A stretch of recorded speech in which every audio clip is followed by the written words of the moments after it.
السلام علیکم کتونکو، نن به موږ شروع کوو خپل دویم چپټر نمبر 2. زوړ چپټر ختم شوی دی، اوس به دا شروع کوو. مایکرو ارګانیزم. اعوذ بالله من الشیطان الرجیم، بسم الله الرحمن الرحیم. مایکرو ارګانیزم د ټو ورډز نه ټکی جوړ دی. مایکرو ارګانیزم، مایکرو مطلب هغه شیزونه چې هغه په مایکروسکوپ باندې ښکاري، او ارګانیزم ژوندي شیزونه.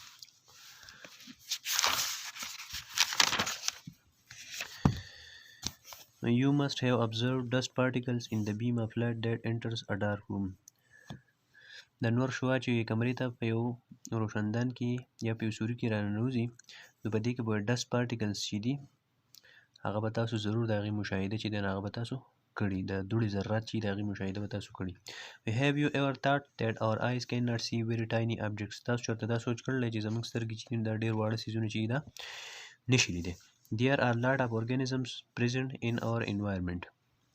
ډېر شی شیزونه داسې دي چې زموږ په ماحول کې موجود دي that we cannot see with naked eyes، کوم چې موږ په لغړو سترګو باندې نشو کتلی، موږ هغو نشو لیدی.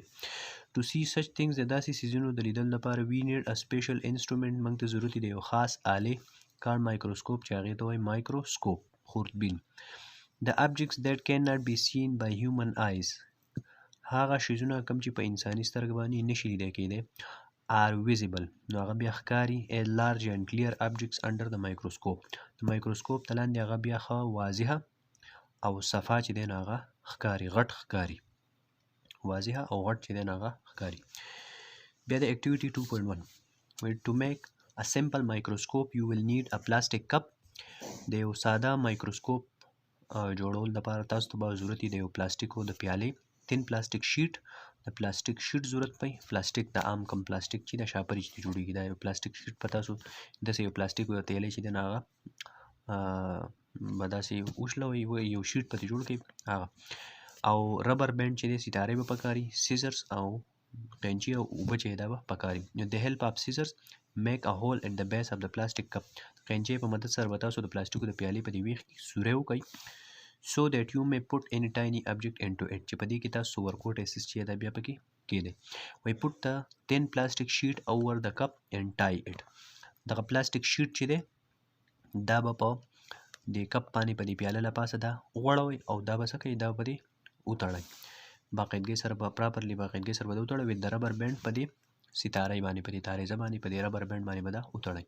وایي put a drop of water over the plastic sheet، او نو دلته کې پې تاسو دا دغه کېښود د پلاستیکو دا شیټ او په ستارې باندې کلک کړلی، بیا چې په دې پلاستیک شیټ باندې تاسو دلته کې له پاسه لږ اوبه واچوئ، دې ځینې بیا تاسو ګورئ دغه ټایني ابجکټس کوم د کپ په دې ویښ کې چې پروت دی دا به تاسو ته غټ ښکاري، many times larger چې دی دا به تاسو ته بیا ښکاري. دا داسې دا یو اکټیویټي ده. دا لاندې بیا وایي put any tiny object the base of the cup and observe it، بیا چې دی نو وړوکی object چې دی په دې ویښ کې کیدی مشاهده وکړي you will see the object many times larger، دا به تاسو ته چې دی نو many times larger بیا ښکاري، ډېر چنده به دا تاسو ته غټ ښکاري.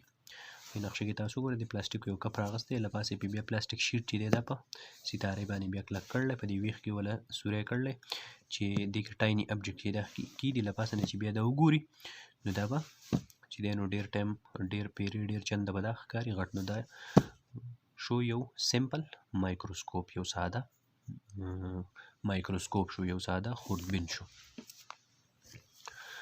بیا لاندې وګورئ مایکرو ارګانیزم، وایي all those microorganism all those tiny organisms that can only be seen under microscope، ټول هغه واړه څیزونه، ټول هغه واړه ژوندي څیزونه that can only be seen under microscope، کم چې صرف لیدی کیدی شي د مایکروسکوپ د لاندې، مطلب هغوی صرف موږ په مایکروسکوپ په خوردبین باندې هغو موږ کتی شو are called microorganism، دغه څیزونو ته وایي مایکرو ارګانیزم، خوردبیني جاندار څیزونه.